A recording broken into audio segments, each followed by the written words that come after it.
Net for Winston Capital Advisors. I'm going to cover the week of January 7th through January 11th. We're going to talk about Powell, the Fed. There's a lot of news there with the health markets, the China-U.S. negotiations. They keep them moving. We have some news from Europe, not so good. We had a good presentation on emerging markets, some changes in our model portfolio. We start the first numbers of the economy and we'll talk about that. Some personal news are there on people from Wall Street and some announcements for some visa regimes in the U.S. that is taking everybody by surprise. But let's start with Jerome Powell, the chairman of the Fed. With a lot of conversations. I remember the big rally started 2 Fridays ago when they got a great labor report, and the Fed, sort of started making it very clear that they are not into a set path of raising rates, and they're very, data dependent, and they've been looking at that. Somehow they took into account the market turbulence that affected the market.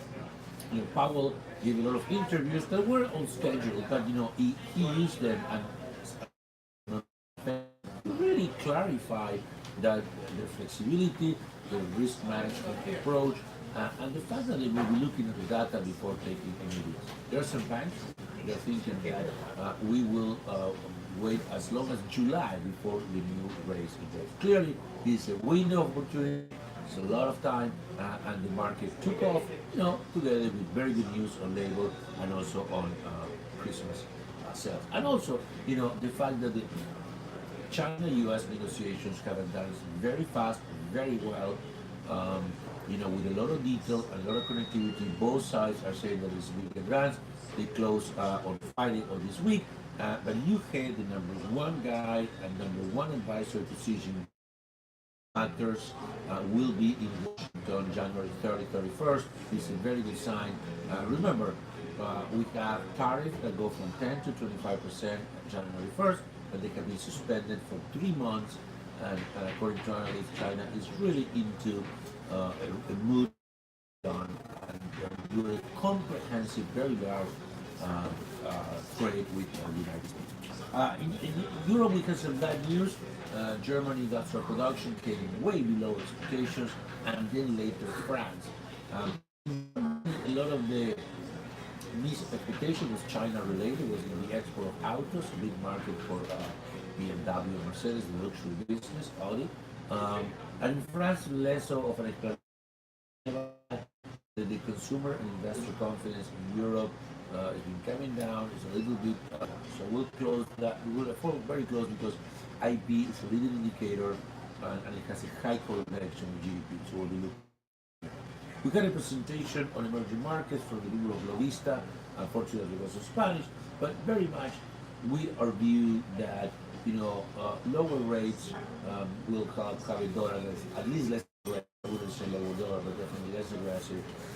Stabilized commodities. We've seen that in the oil big rally in the last couple of weeks, to the market as well over the last 5 days for the market up. So on all that, we think it's an evaluation emerging markets. I think they're very good. Many houses in the street are recommending that. I was saying that, and one of the good things is out of the last 20 years, 9 out of the last 20 emerging market was first or last year was close to the bottom, down 15%. So reversion to the mean, cheap and all that, we think will be a good adjustment. And so we're selling ITA, the defense ETF, which was very defensive, no pun intended, by EWZ, Brazil. We like what emerging markets in Latin America, and I think Brazil, with the new president, change of regime, big fiscal discipline and structural reform. We're going to follow very closely, but they think this is the place to win. If you're going to be more diversified, ILF, which is the top 40 Latin American companies, it gives you a big exposure, or EEM, which is the emerging markets. But we want to be long in Argentina, Colombia, Peru, the neighboring countries. The earnings season starts next week, but we have some numbers. Inflation that came, which was in line, but then GM from France 8%. And interestingly, GM has a lot of business in China, and it's not affecting us. So clearly good numbers. This week we will start with the banks. A lot of attention on Q4 earnings from the system. So we will be following and like always reporting to you. Talking about some process, we should note that Bill Gross is down managing under $1 billion. The founder of PIMCO that at some point ran a $200 billion bond portfolio has now less than $1 billion. And funny enough, not only technical performance, but he's going through a very nasty divorce that is all in all the tabloids. Funny enough, or not so funny, but Jeff Bezos, the richest man in the world, is also getting a divorce. And remember, this is $140 billion wealth that eventually will be split in two. So, there will be a lot of pressure on that story. And finally, President Trump made an announcement this morning that he will change the H-1 visa system.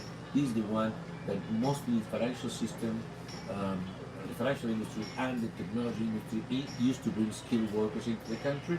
But he led to believe that he said, we want these people in this country and we want these people on a fast track to citizenship if they want to stay. So clearly a big change.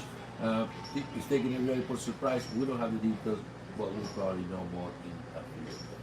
That's all we have. We hope you have a great week. And remember, if you want more information, you can always find us at Winston.